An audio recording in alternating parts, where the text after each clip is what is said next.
and today we'll be talking about the topic is, I already circulated.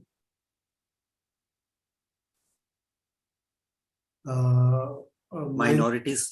Citizenship and Multiculturalism, Unit 75. And this is very important topic because we all come across this kind of issue when diaspora population is involved. They somewhere they are minority, somewhere they are also part of the broad multicultural society, and somewhere they are majority also. So these are all contested issues, and every country is facing also. So this is a very interesting unit, and over to you, Dr. Chawla. Thank you, Dr. Sadanan. In fact, when I was preparing this topic, I thought there was a very interesting analogy that I could, talk about, and from there we could take this topic further. Everybody's able to hear my voice? Yes, we can hear. Okay, perfect.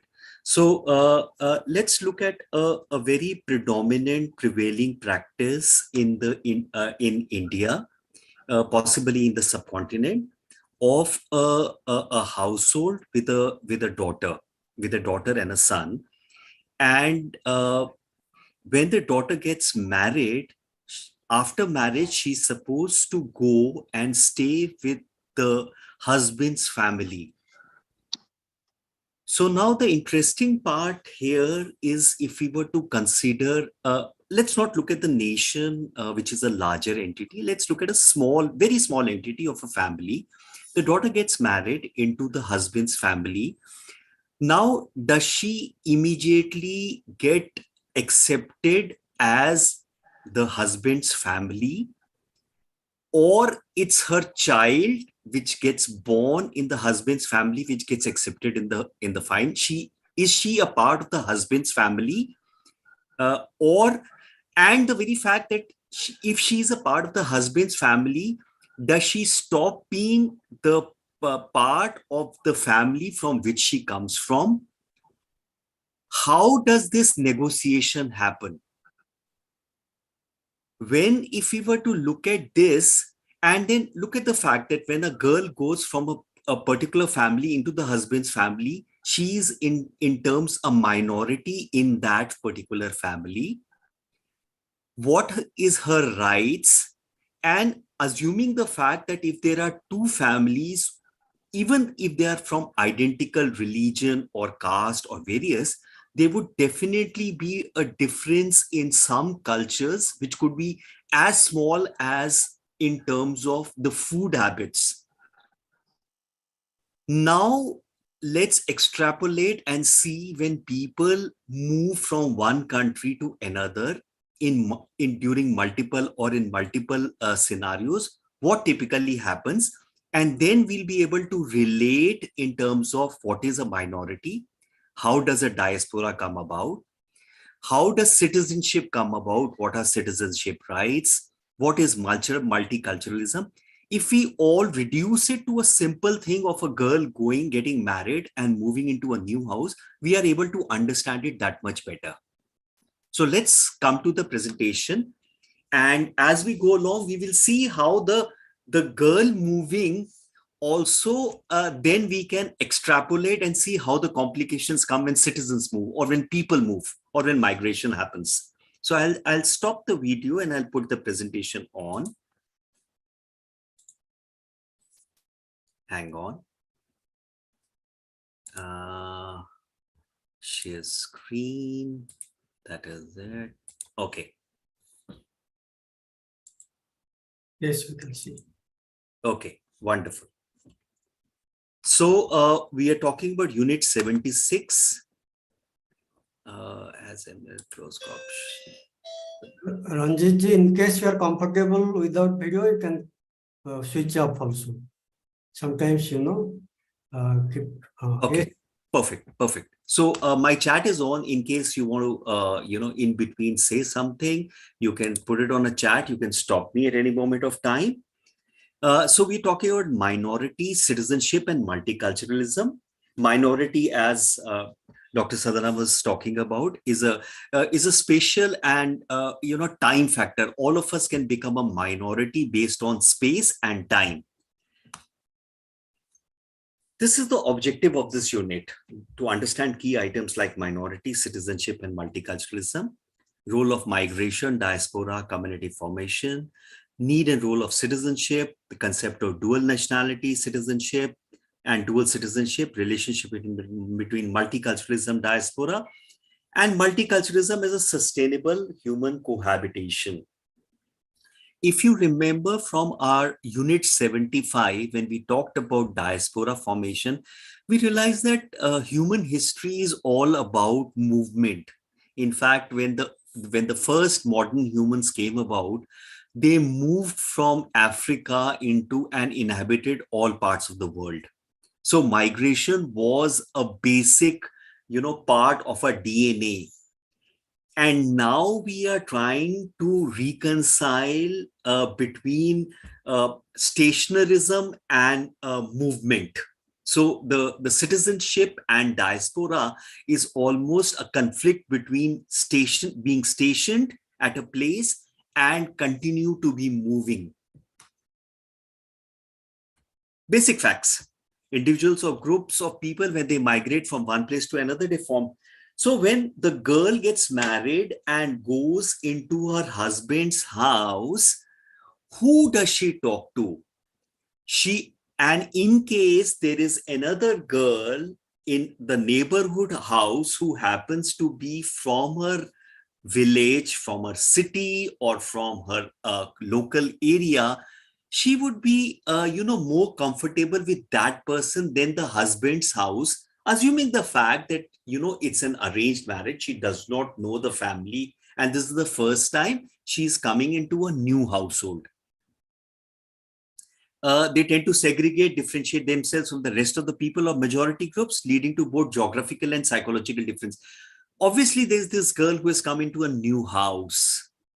She's trying to understand the customs. She's trying to understand the politics at play. She's trying to understand what is liked and what is disliked.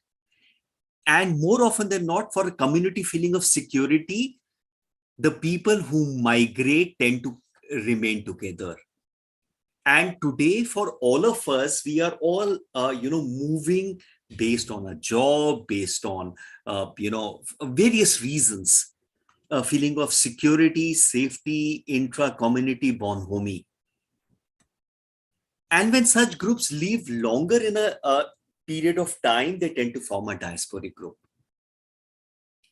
Now, think about the fact that there's a family with two sons who've got married to two sisters, and both the sisters tend to come, and now they're comfortable with each other and talking.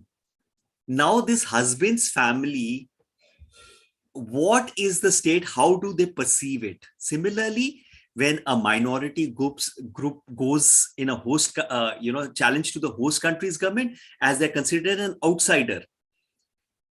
So how does this work out? How does this cohabitation work out? And once these people stay in a host country for a longer period of time, they are naturalized and become citizens of the host country. So there's an interplay between diaspora, between minority, between, citizenship, and the whole thing is intertwined in multiculturalism. Now, in modern democracies, there are deliberate attempts to either integrate or assimilate these diaspora. So again, in India, this has been an old argument or an old debate, whether do we integrate the indigenous tribes, integrate in the sense, get them into the majority culture, or do we allow them to grow with their own culture? So, for example, there has been a set of people who say that modern facilities like modern medicine should be brought in for these indigenous tribes, where there is other people say that they are, they understand their own way of medication, which is the forest and various things, and they should continue. This is a debate which is continuing. based on the principle of multiculturalism, which treats all humans as equal. So that is where the principles of multiculturalism came in, where say all humans are equal. And let's not discriminate based on race, caste, religion, gender, or nationality. And the fact that people from diverse backgrounds and ethnicity can cohabit. In fact, a metropolis is a great place for multiculturalism, where people from all places, all diverse backgrounds can cohabit and work towards development of a just and democratic society. So minority citizenship and multiculturalism are correlated and having a bearing on each other. So these are the basic facts. So let's look at diaspora as a minority. Diasporas are ethnic, religious, colonial professionals. Process of migration and are demographic phenomena. More often than not, whenever you are traveling and go to a distant place, you tend to be a minority. In fact, group of people united under a common ethnicity, religion, or language, which is numerically inferior to the rest of the population, is constituted. That's the definition as Capatority in 1991 talked about it. But this has also been contested, that this minority majority is a binary categorization and was created by a colonial narrative. Sometimes they say that this is a self-imposed. So, for example, there's been a lot of debate in India about whether Muslims comprise a minority or not, considering the fact they have a sizable largest population. Now, these are something which can be contested in various ways. And in academics, always, the way academics works is contesting of everything which comes in. So this has been contested. I hope I'm not going too fast. Guys, I hope I'm not going too fast. Yes, it's fine. Okay. Because I also understand that because parallelly there are multiple units being taught, a lot of overlapping might be happening. And that is why at some places I'm speeding up. People lived at, so had people lived at the same place from time immemorial, there will be neither a minority, neither a diaspora formation. But we have seen historically that people do not stay at a particular place. There are various reasons for movement of people. In fact, a newest reason for movement of people would be environment. Climate change is going to bring about climate refugees, which is in the near future, in the near present and near future, is going to be a huge thing. According to one estimate, 10 to 20% of the world population, about 600 million to 1.2 billion live under minority status, because inevitably people are always moving.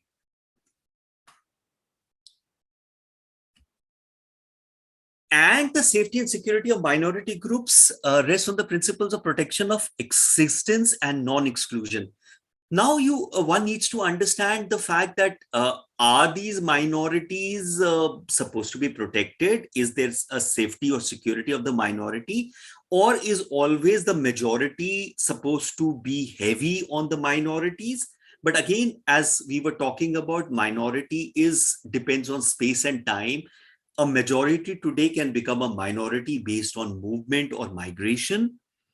So it is stipulated that they should not be forced as a part of policy to assimilate with the rest, because over a period of time, we've also seen the diversity. And if you see nature, and I think that's how policy planners and academics and various people in governments have understood that the larger the diversity, the better chance for human survival. In fact, that's what adds a value to life, adds value to nations. So they say the integration should be under a common law, thus allowing freedom to exercise cultural, linguistic, and religious uniqueness. In fact, the diversity brings value to life and to nations. That's how the thought process has been. So a case study of Habshis. In fact, last unit 75 also, we talked about Habshis and Siddhis, Africans called by various names. And in fact, the human history is a history of people migrating out of Africa, where the first human beings, the modern human beings, came about, and they came and settled in various parts of the country. So, for example, they live in coastal Karnataka, Gujarat. A large number of them are Muslims. Some have converted into Christianity, and genetically they have been aligned with the DNA of Bantu tribe. But again, that would have also changed over a period of time. Large number of them reside in coastal Gujarat, especially in Junagadh, Jamnagar. They're economically and social marginalized. And 100 years of living, they have been assimilated and become a part of the Gujarati culture. But the fact is, they are still marginalized, they are still backward, and that is why the government has included them in the scheduled tribes list. So, how to engage or features of a diasporic minority community? One way is by reservations. So, one of the thought process of policymakers or states or various think tanks is that if we are able to provide reservations for this minority for preserving of their identity, and this is supposed to be done by the government. But this has also spiraled into something called politics of recognition. For example, there will be a section of the majority community which might say that you are doing appeasement, or it becomes a political issue hotly contested by native majority and community that feels that right and resources have been liquidated or shared. So, for example, the recent flare-up in Manipur seems to be because of reservations between these two sections of people in the state. And we have seen across the world this happening. The second aspect of diaspora minorities, activism. So the minority diaspora is actively participating to serve its own interest in the home country. They have been known to stir and sustain unrest. They have also, so everything is not negative. So they have also been seen as this minority diaspora in helping resolve and restoration of peace. For example, the Eritrean and the Sri Lankan diaspora. So that's the second feature, which is activism. And there is a third feature of something called a model minority. So, for example, in the Indian immigrants in the US, there was this feeling that most immigrants are techies. They are, high-level white-collar workers. They are savvy, proficient in English. Contrary, there's another group in the Indian diaspora whose migration patterns center has been responsible in the marginalization within the same ethnic group. The taxi drivers, the janitors, the low-level workers, the blue-collar workers. And this has led to a creation of minority within the minorities, less educated and lower occupational status. So diaspora itself becomes fragmented. So this is one of the features, how what is happening, when did the earlier diasporas, what were the earlier diasporas, what happened when the later migration happened. So these are some of the features.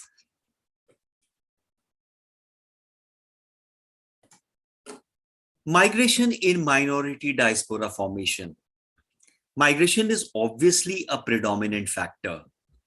As we read earlier, when people migrate, initially they are a minority, and then they, over a period of time, they collate to form a diaspora, and their identity affirmations as a minority. And the phenomena is a demographic formation, is slow and protracted, sometimes extending to decades and centuries. Sometimes because of numerical strength over a course of time, they undergo changes in their status. For example, migration of indentured labor. So places like Suriname, Fiji, Africa, they went in and as indentured laborers, and subsequently, their numerical strength grew. So a case studies of Jewish diaspora. They have been migrating over a period of 2,500 years. They were also a reason they were discriminated against. They were victimized during course of history. We've known about the Jew Holocaust, what happened, how the Nazi Germany treated Jews, and because of racial and political discrimination, they were barred from political participation. See, again, remember the initial example I was talking about, this girl who gets married and goes into now the husband's household. Does she get a right of deciding that family's future? So, for example, that family is looking at, let's say, buying a property. Does this girl now has a say in what property to buy, where to buy? Does that the husband's family stop her visitation rights to her home? Does the husband's family stop her from giving help, monetary help to her parents? Does she stop being the daughter of the parents from the household she has come from? It's a complicated negotiation. Now you extrapolate it to multiple people and then try and visualize how states and how majority communities in host nations would perceive, and then there is politics involved. Despite living for decades in some countries, Jews, for example, got citizenship rights in Russia only in the 20th century. So this is how the complicated negotiation happens. And then there are a whole lot of things which come in between.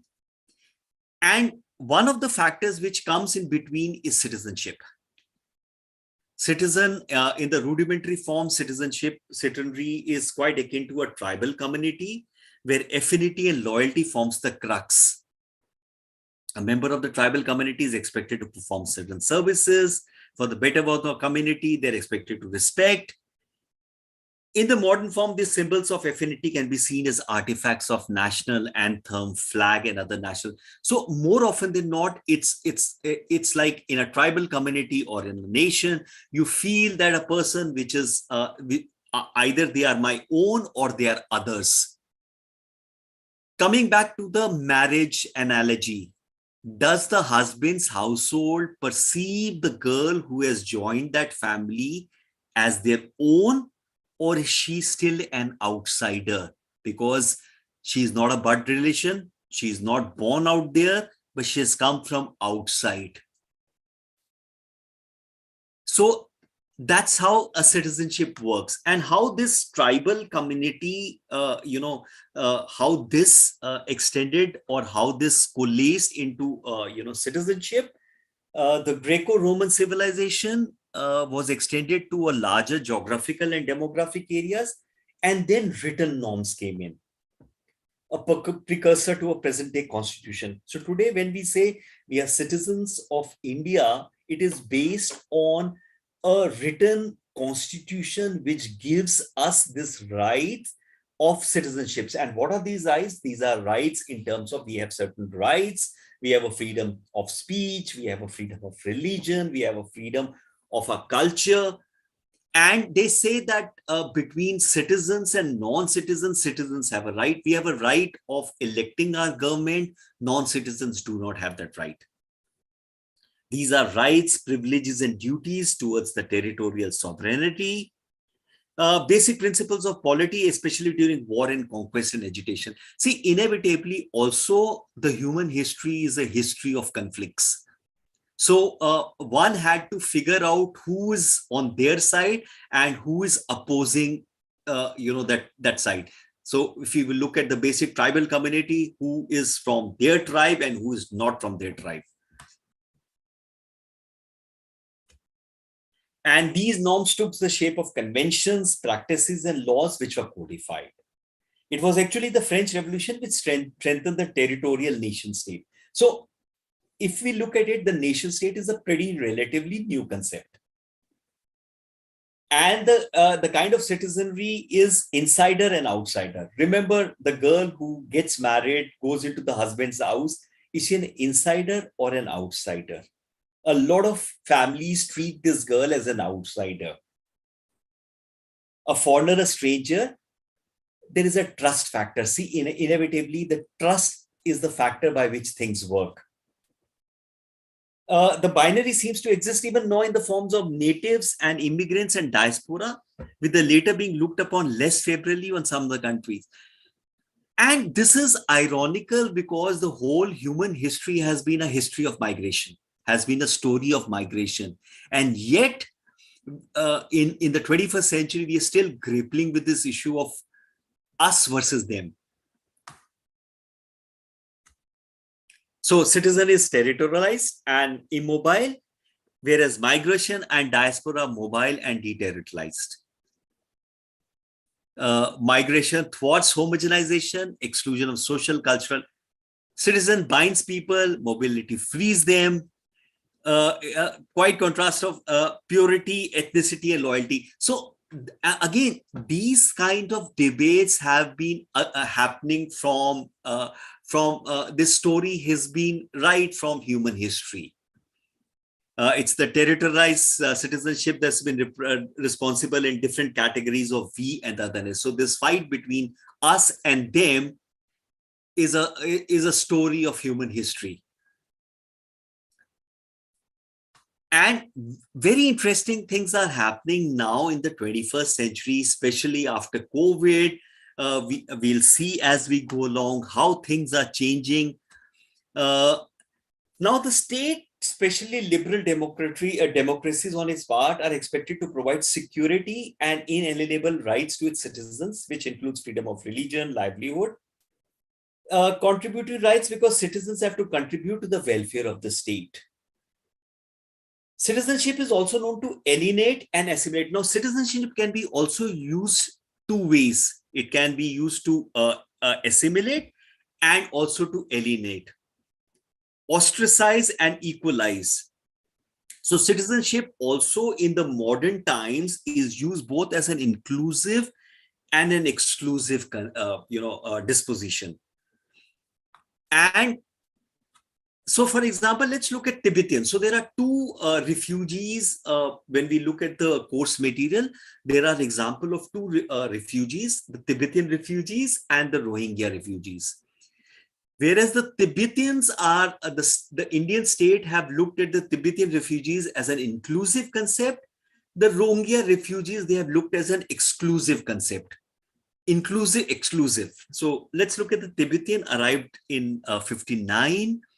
There are almost about 94,000 more people of Tibetan diasporic community. They are given identity certificates which grant them all rights of Indian citizen except right to vote and right to government employment. They are recognized as foreigners and not as refugees. Whereas the Rohingyas has been identified as something different. In fact, if you Google, you will find out how they have been identified and whether that religion has a role to play or not. Although the clauses of obtaining Indian citizenship are hotly contested, unlike many other refugee hosting countries, India did not adopt the policy of integrating Tibetans into the mainstream. Now, this is also hotly contested. Do we integrate a diaspora or do we not integrate a diaspora? So it facilitated the, so once we try and integrate, we are going against the basic grain of their culture, the diasporic culture. And if we do not try and assimilate, but assimilation is more in terms of a common law or a just law, then the distinctive culture and tradition and identities, prosper. In fact, that's what gives diversity of a nation, a fill-up. So diaspora and host countries, so some countries allow dual citizenship. And why dual citizenship is allowed by some countries? Remittance obviously becomes one of the main reasons. For example, country like Mexico, political diaspora is an integral part because it not only sends remittances, but finances political parties.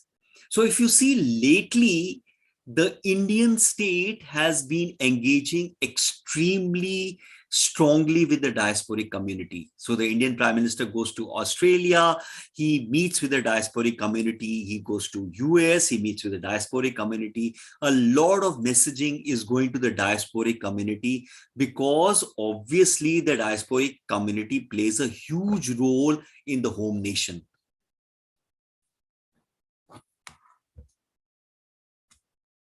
Now let's look at citizenship in the 21st century. Major changes, mass mobilization is happening. And in fact, the COVID brought in a lot of drastic changes. With work from home happening, suddenly people realized that if they can work from home, they can work from just about every place. And a new term which is called digital diasporas or digital nomads have come in. In fact, a lot of countries are now today bringing visas for digital nomads where people can stay in any country for a duration of time. Citizenship no longer a monolith or a homogeneous legal status and varies from country to country. Now the expansion of citizens to include denizens, quasi-citizens, dual citizen. In fact, internet itself has brought in a whole lot of changes in the way people think, in the way countries behave. So for example, today, the way I can sit in India, work in the US, using internet, work from home and the COVID has brought in a lot of changes in not only understanding, but the way work is being done in the world system.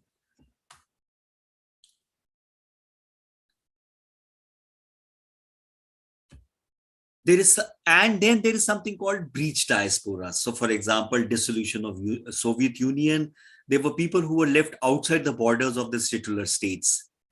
There was a deliberate attempt by Russia, Ukraine, Kazakhstan to reconnect with these people. There are so many changes which has been happening.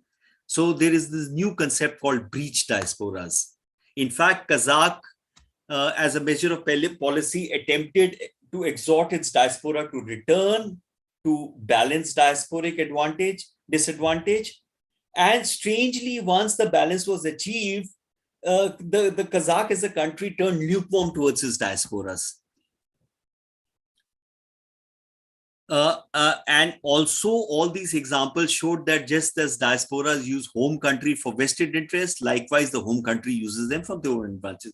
As I said, it's a complicated and a complex negotiation between diasporas group, between home country, between host country, between majority population, between minority, and it's a continuously evolving thing.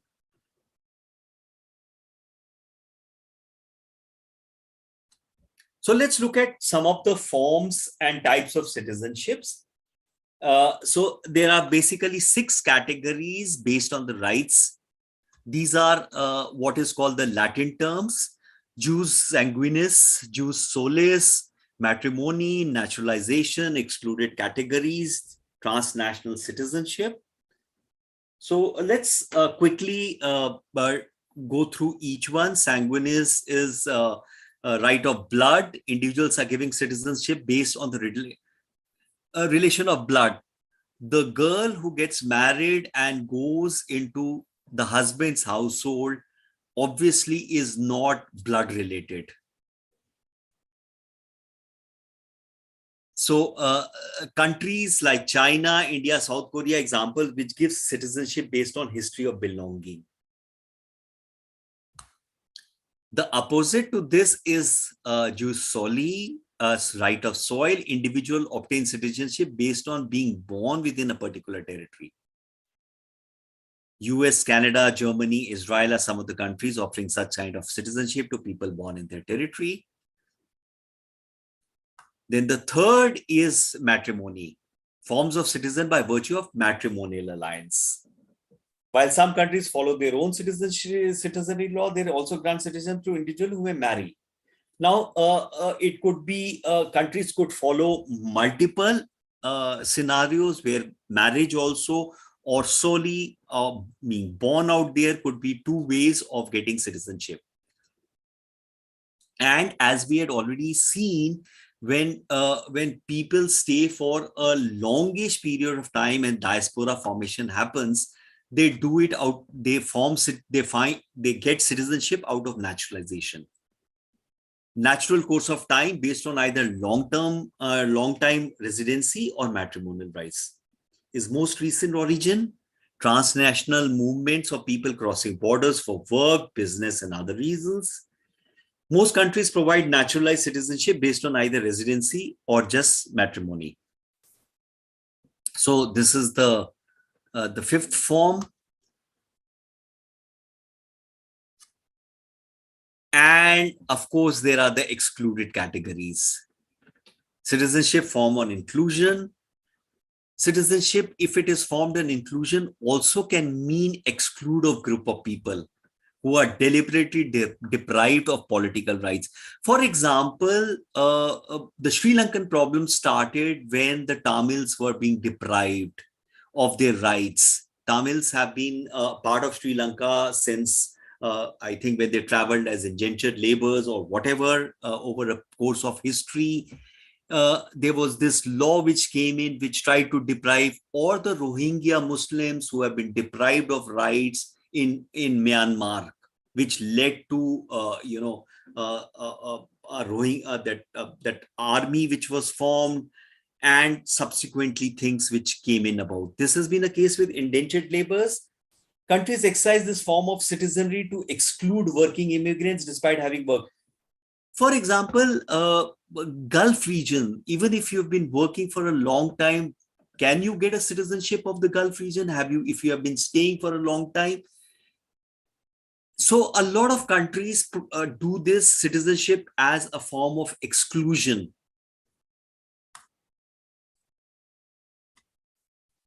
Then there latest concepts of dual nationality and dual citizenship, the transnational citizenship.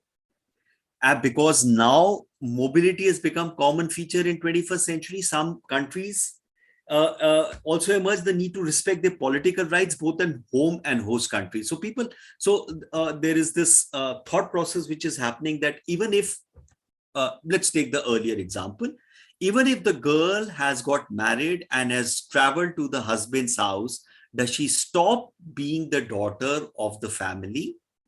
Does she have a right in that household? Similarly, just because a citizen of India has traveled to the US for work for an extended period of time, does he stop being an Indian? So there is this concept of dual nationality and dual citizenship, which is a novel innovation in political governance.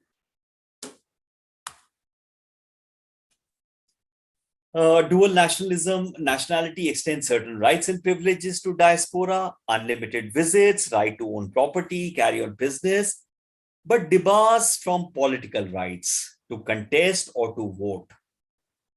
Whereas dual citizenship extends this right to include voting right, which makes the diaspora an integral part of the political process.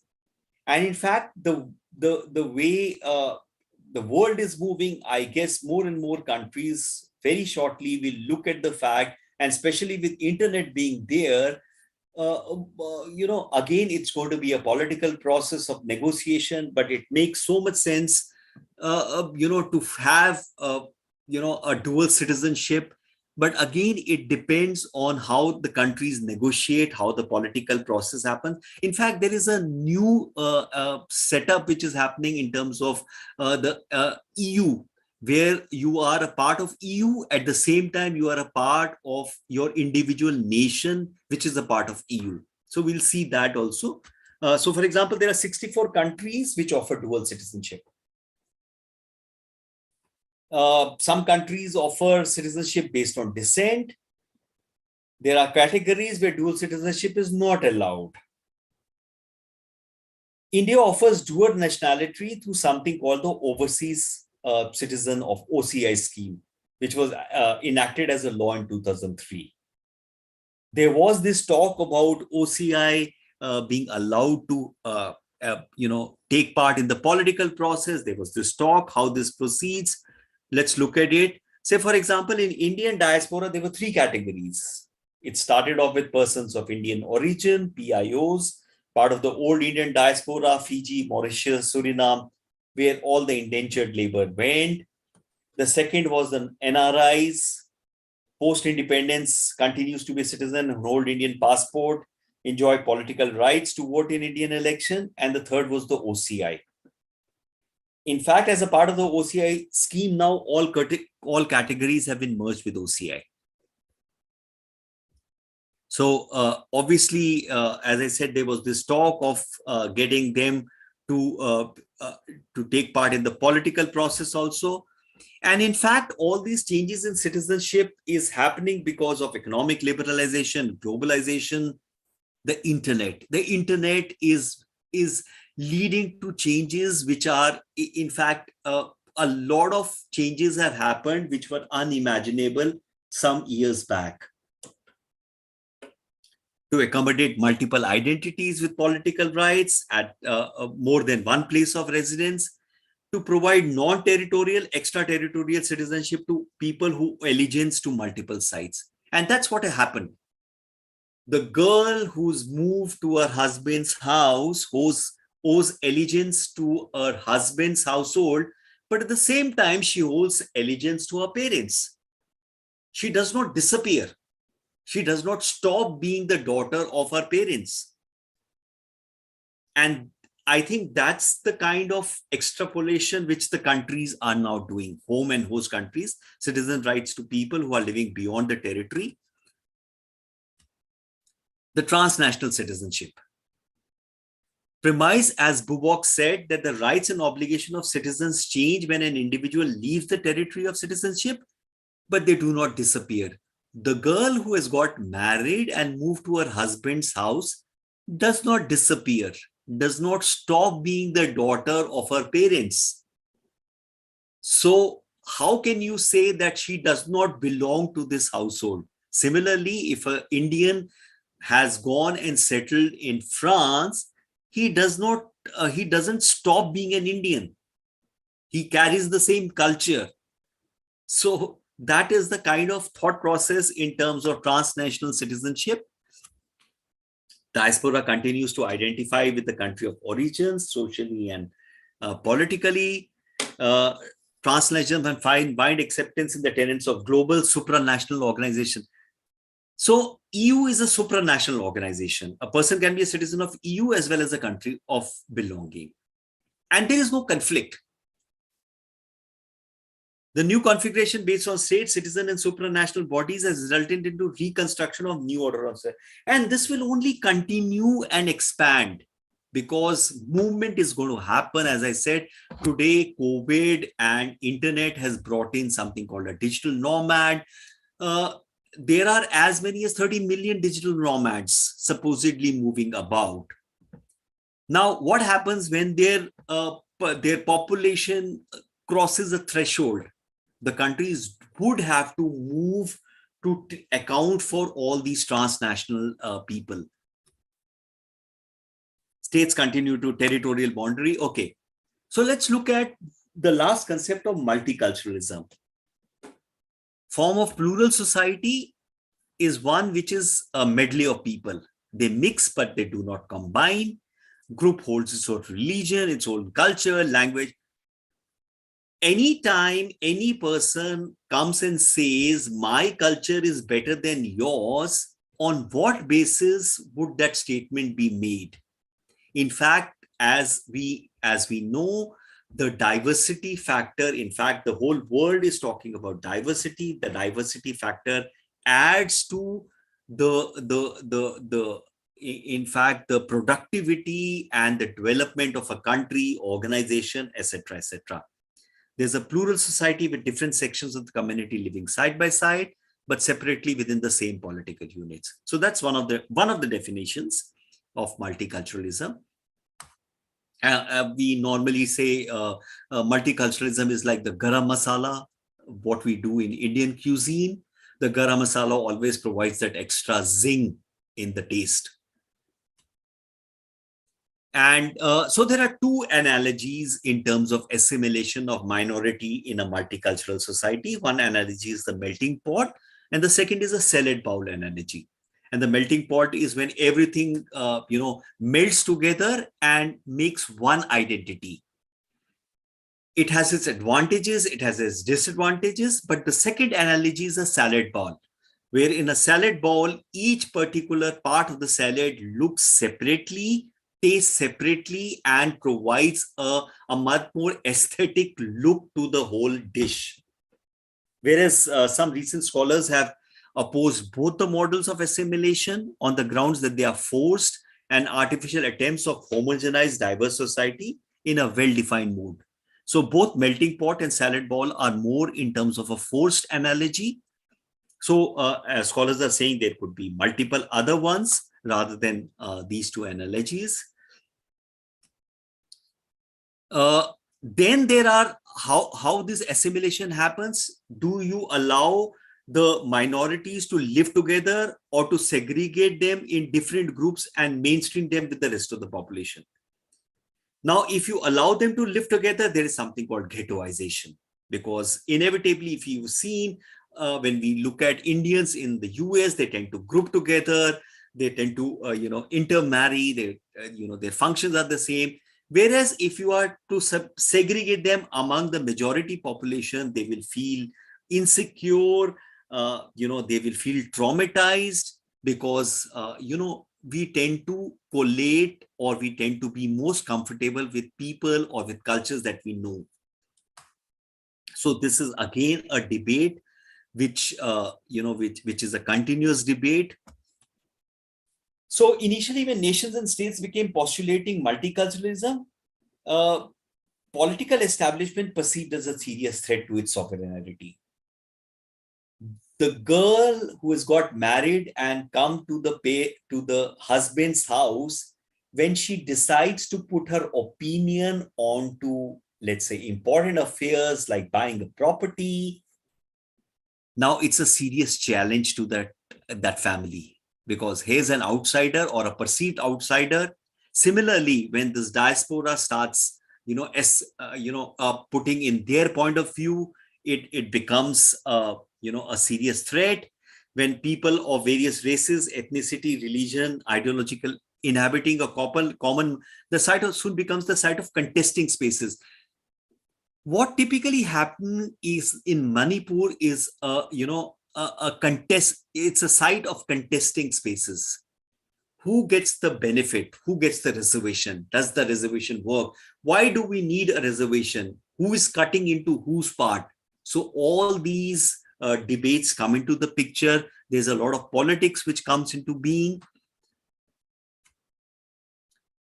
However, the new global order of multiculturalism decoupled the territorial nation states with citizenship, let people of diverse citizenship identities. See, more often than not, multiculturalism also is a concept which, unless people are able to understand and how political leaders put out this concept. So if you are putting it out as a good concept, then people understand it. If you put it out as a limiting concept, as something that will take the majority's rights or their political space away, then it becomes a bad concept. So centers of urban multiculturalism, states agreed to accept and promote plural differences. As I said, today, Indian metropolis, see, and in Indian metropolis, it's a multiculturalism space, equal access to resources to all groups, including minorities, positively accepted religious, cultural, and racial difference.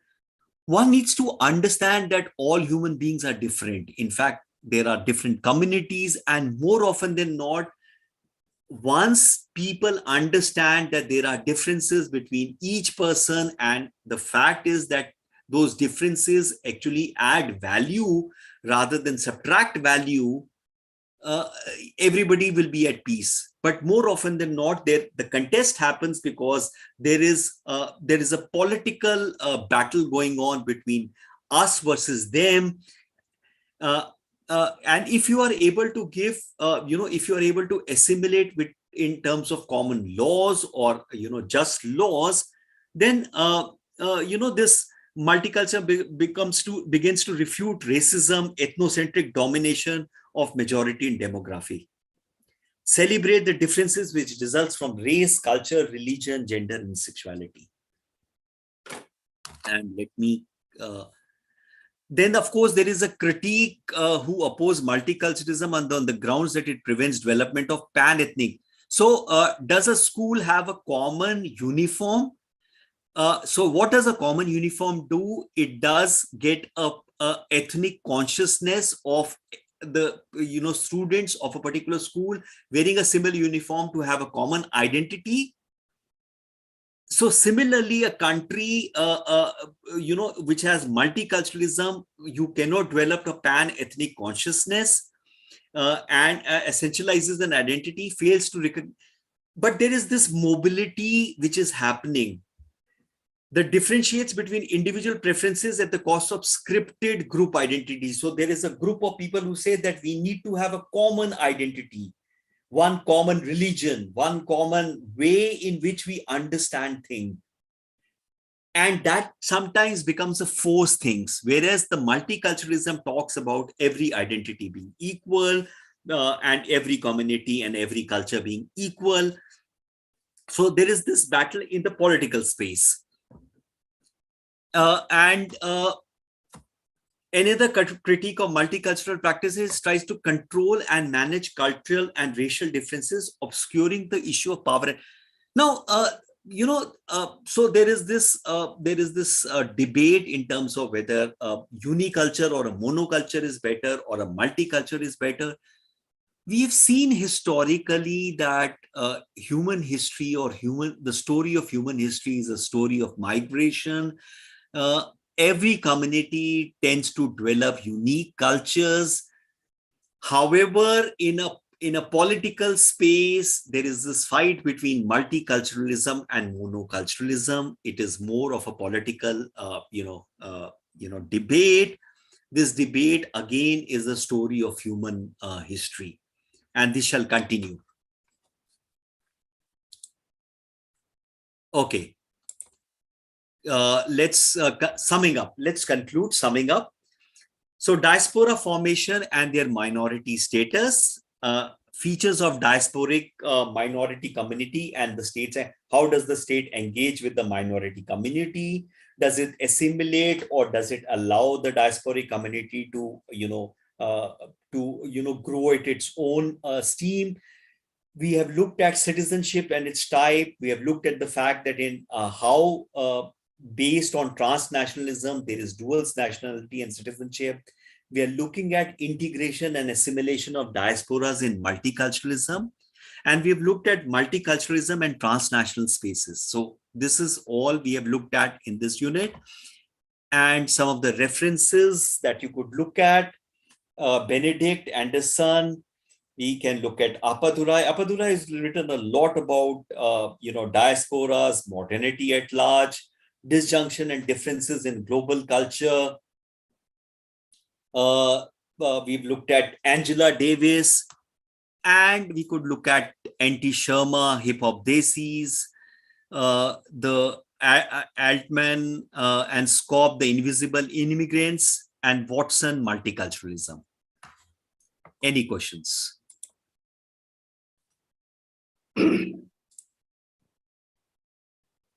Any questions? I think little difficult for many for this, conceptually very deep conceptual issues are there. So if there is no question, there are no questions, we'll conclude here, and you can send email to Dr. Abhachamba. Swadesh, hi, any question? Swadesh has been a constant. Swadesh is attending, actually he's an activist. He's managing the migrants and all this. Yeah, hi sir. Hi Swadesh, how are you? Yeah, I'm fine. Any questions? Very good class. Easily you can explain very well.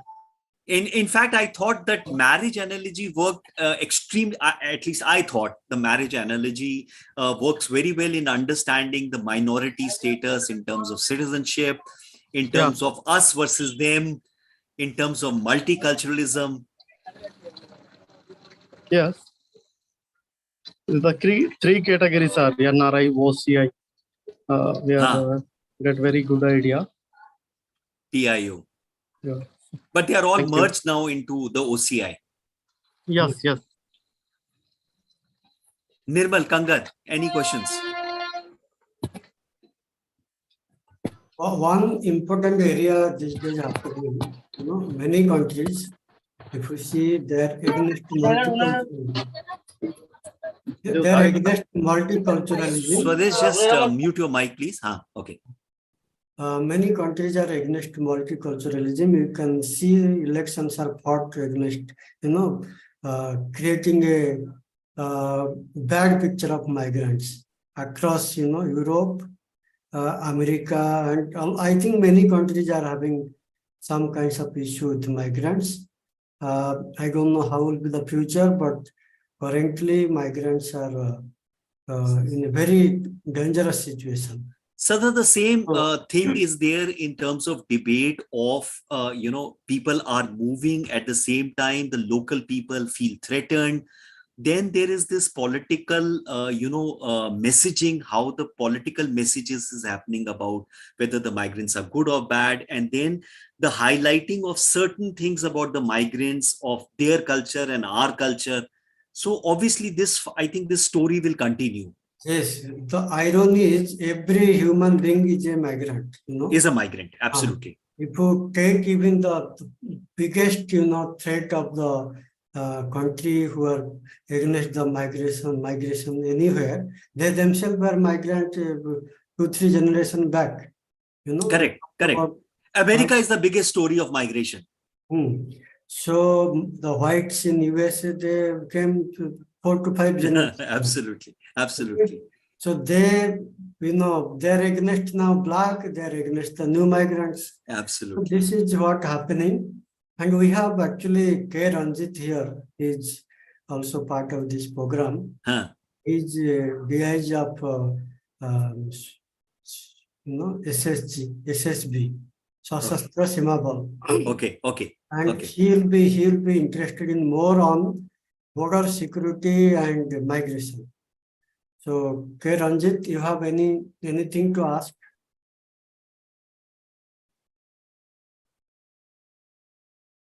Yes. Hi, Ranjit.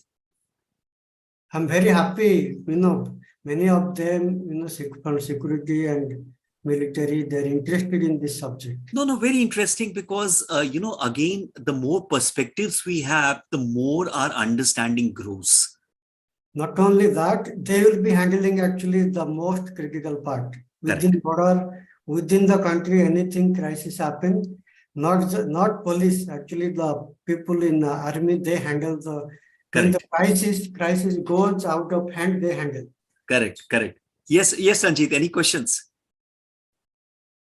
You are muted. You're muted. Ranjit, switch on your mic. Yes, thank you. I'm actually, this is my first class online. I'm attending. Okay. I'm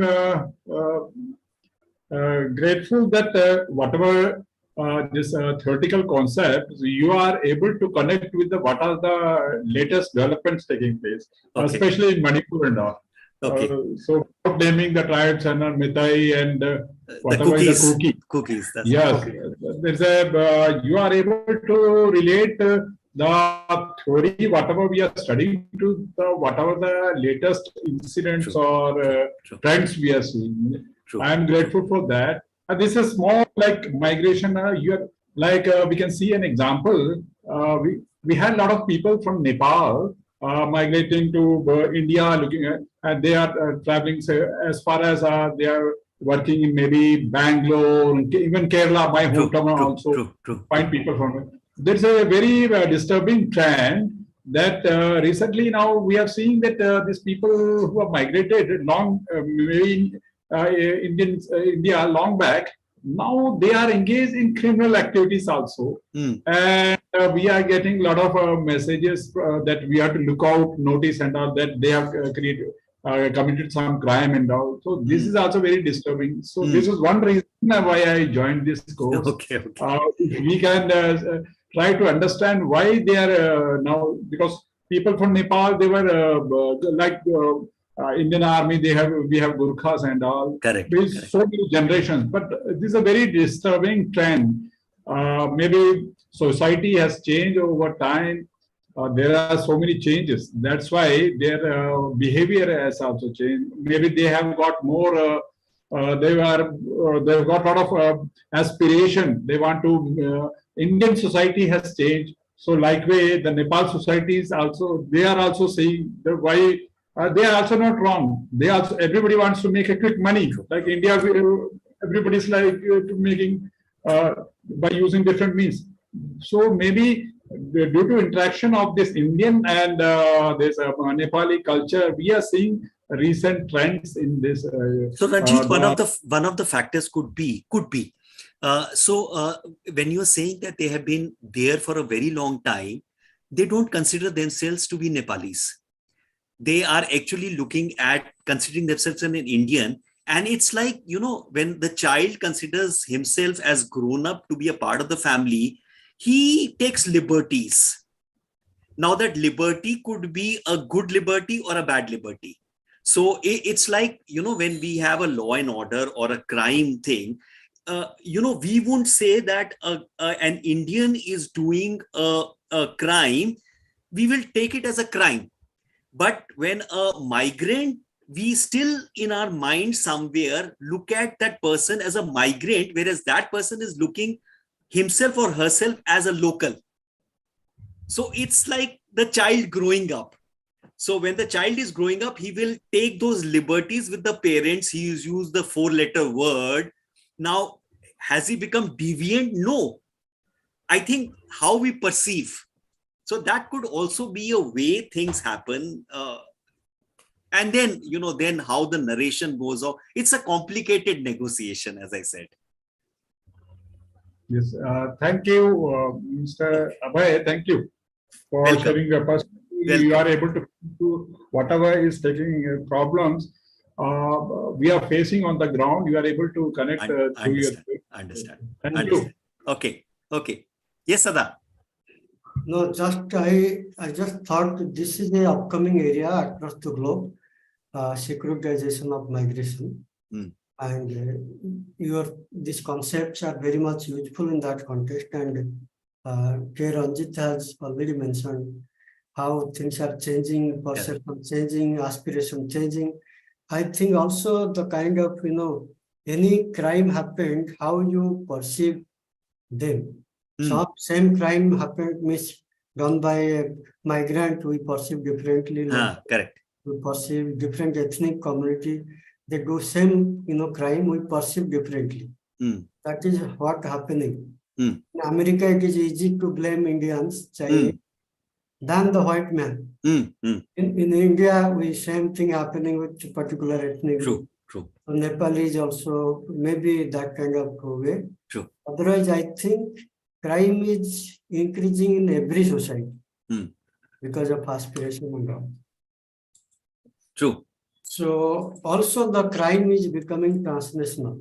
You see more cross-border crimes are increasing. So we'll stop here and thank you, Abha, for this very informative, exciting talk which generated questions. I will stop here and will look forward to your talk in next class. Okay.